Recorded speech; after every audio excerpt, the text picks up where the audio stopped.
Okay, so good morning, everybody.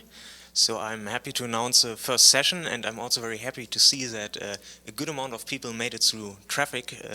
Maybe not everyone, but let's hope that at some point everybody will be here. So I'm very happy to announce the first speaker of today's session. That's Aparecido Souza of the Universidade Federal de Campina Grande, and he's talking about three-phase fluid displacement in porous media. Thank you. Okay. Thank you, Murad. Good morning, everybody.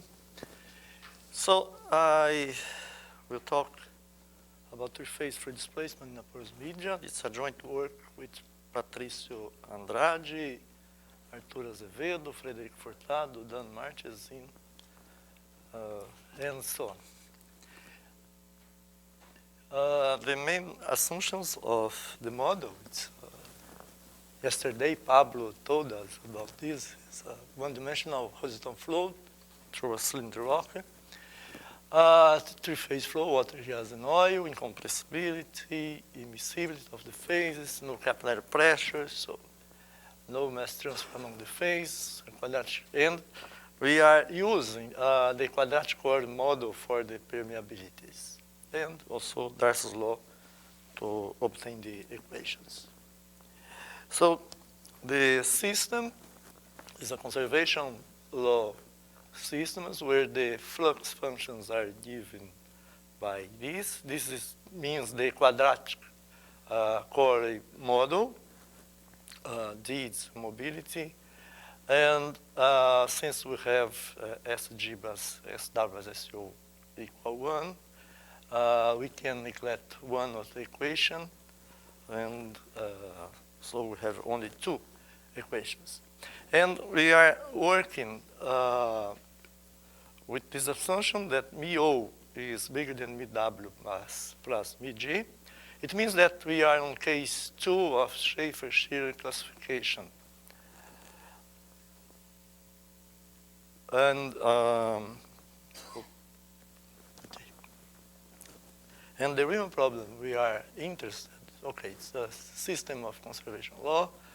There are two equations, two variables, and the Riemann problem means that, okay, we have L for x less than 0 and R for x greater than 0. It means that we are considering L along this edge. It means that we are injecting gas and water. And R, we are considering this quadrangle here. Yesterday, Pablo told us about a model. It's it was not only a quadratic model, but it was a convex flux functions. And he considered R as this state O. And for shock waves, we are considering the visco profile entropy condition with the viscosity matrix as the identity matrix. So, we have the following structure of solutions. This is one to remind you that L is along this edge, and R is a state here. And we have three possibilities. Here it's R1 and R1 prime. It means that in this case, if R is in this region, the Riemann solution comprises only at most two wave groups, slow and fast wave groups. It means the classical construction. But if R is in R2 or in R2 prime, we have three wave groups. One of the groups is what we call a transitional wave group. It means that in this case, in R2, the transitional wave consists of transitional shock. And for R in R3 or R3 prime, also we have three wave groups, but the transitional wave is what we call a composite wave. It means that we have a rarefaction followed by a transitional shock.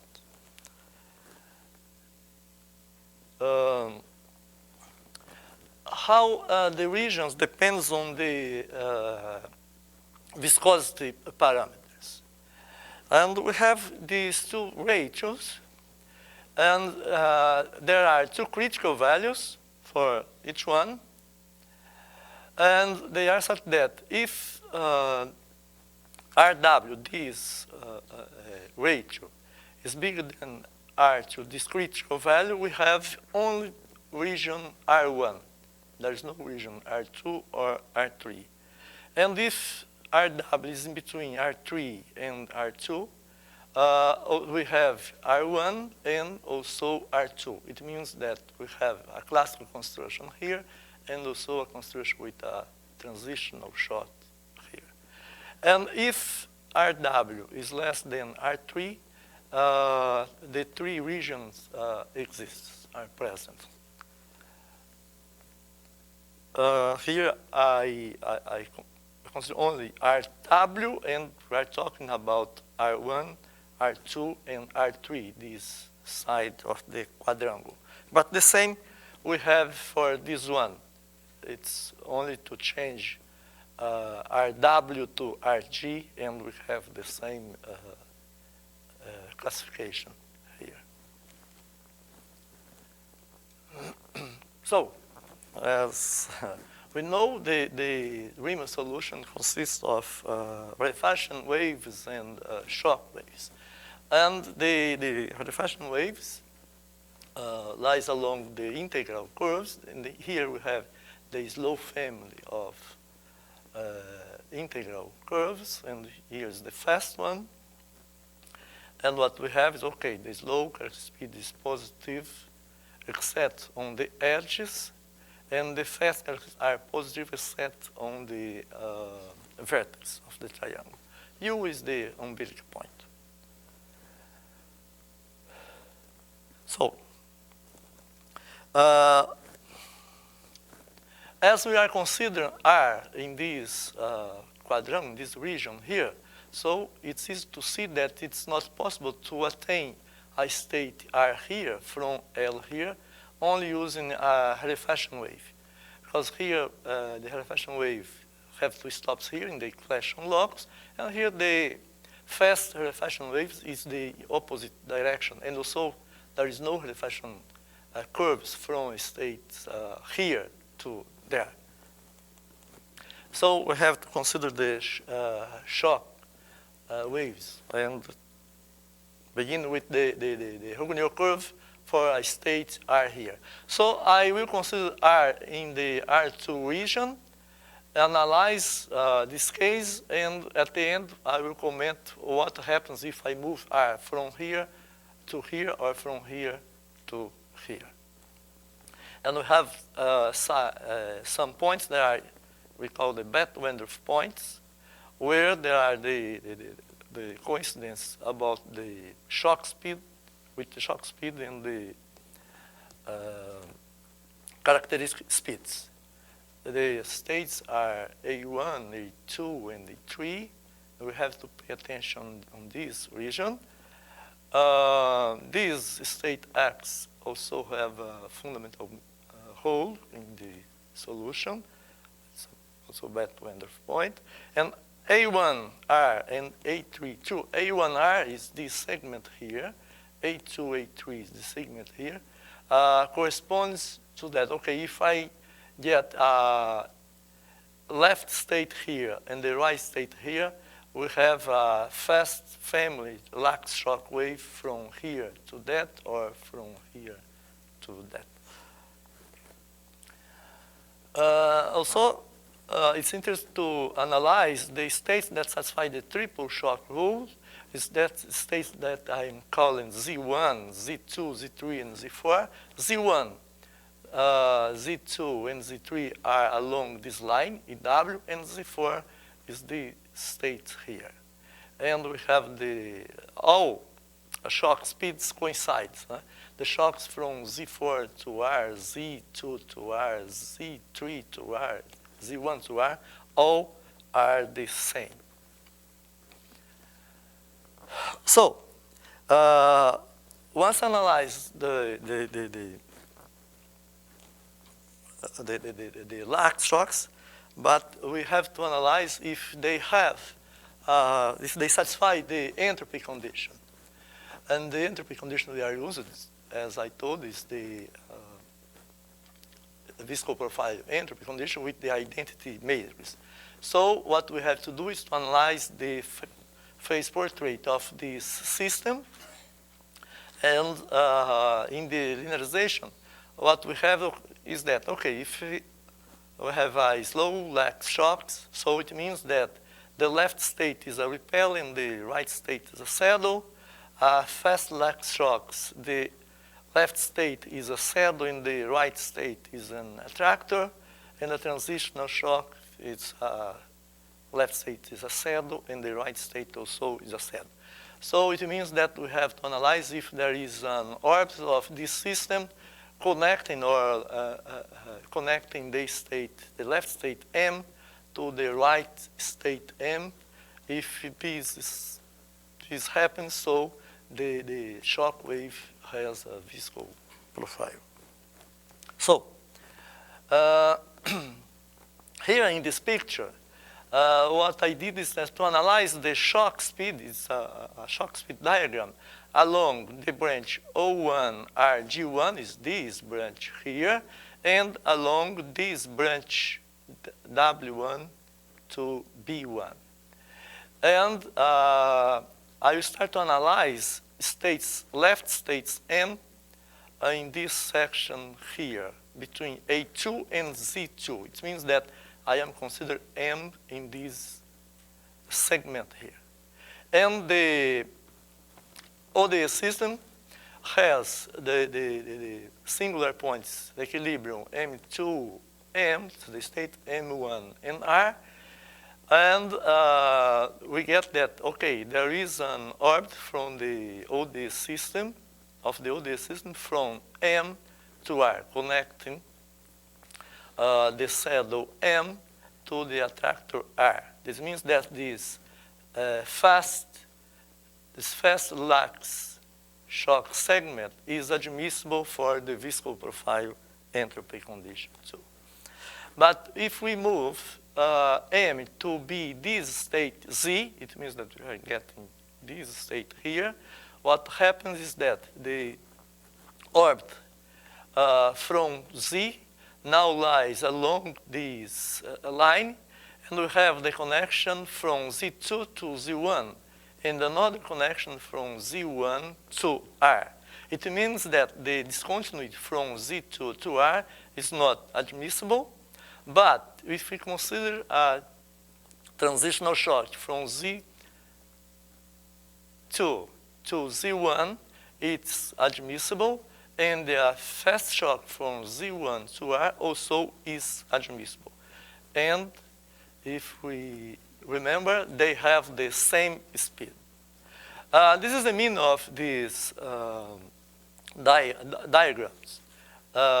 Z is these states, and we have here, okay, this is Z3, Z4, and Z1. Z1, this one, Z3, this one, aliás, Z4, this one, and Z3 is this another one. And in the same way, if we move M in the opposite side of this line EW, also we do not have an orbit from M to R. What happened is that this orbit came from here to this discontinuity here. Also, it's a lax shock from M to R, but it's not admissible according to the visco profile entropy condition. So what we have is that if M is here, this is the portrait phase, and it's admissible fast lax shock. For M equals Z, it's not admissible, and also if M is here, also it's not admissible. And if we consider M in this segment here, A1 to R, it's the same as if we consider states in this branch here. And we see that, okay, ever there is an orbit from states here to R.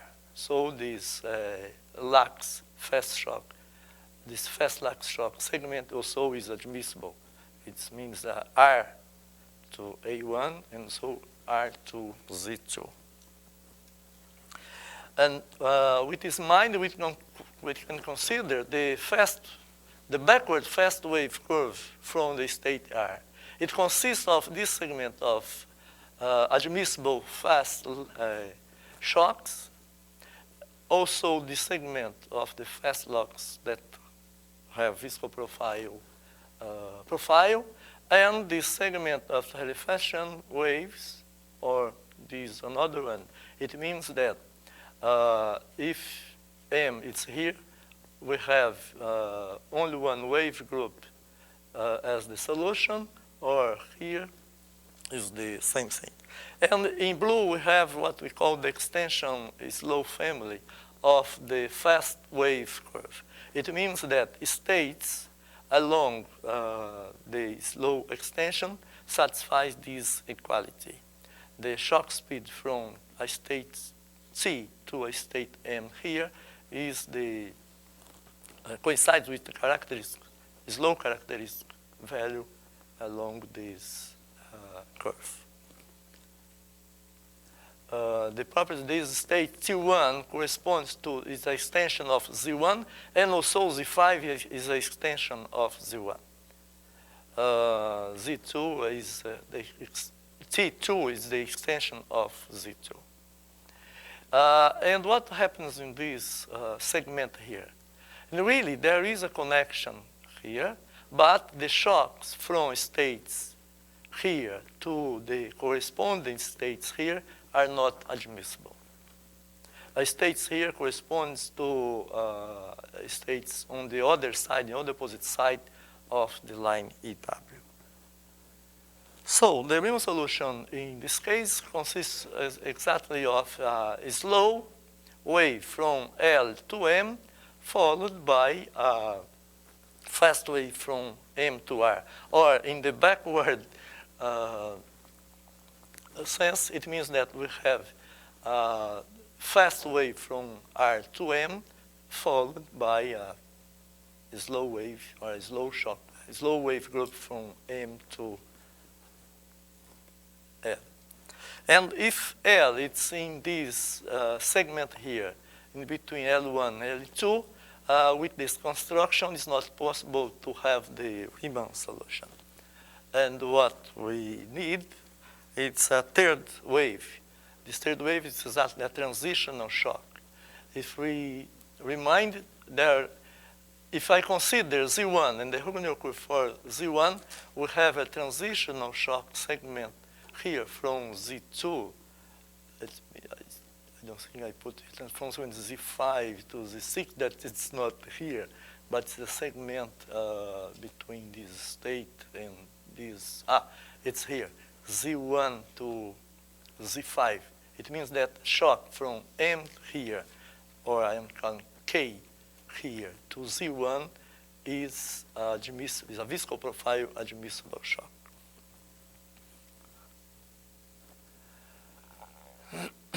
So, once we have the admissibility, we have to compare speeds. And if we have K between Z2 and Z6, it's a transitional shock, but the speeds are not compatible. The shock speed from a state here, K, to Z1, is bigger than the shock from a state Z1 to R. So it's not admissible in the Riemann solution because violates the compatibility of speeds. And also, if we consider Z5, K in between Z5 and Q1 in this a small segment here, and here it's a zoom, here Z2. Also, we have incompatible speeds. It means that now the shock speed between a state here to here is bigger than a shock from here to that. But fortunately, for K in this segment K1 to Z2, the shock speed from T to K is less than the shock speed from K to Z1, that is less than shock speed from Z1 to R. So it's possible to have this construction.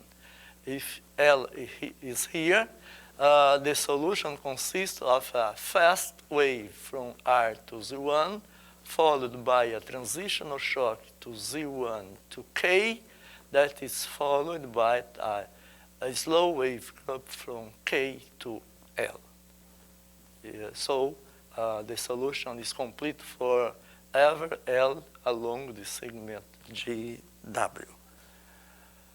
And what about the R boundaries? And we can have the characterization of the R boundary only analyzing these speed diagrams.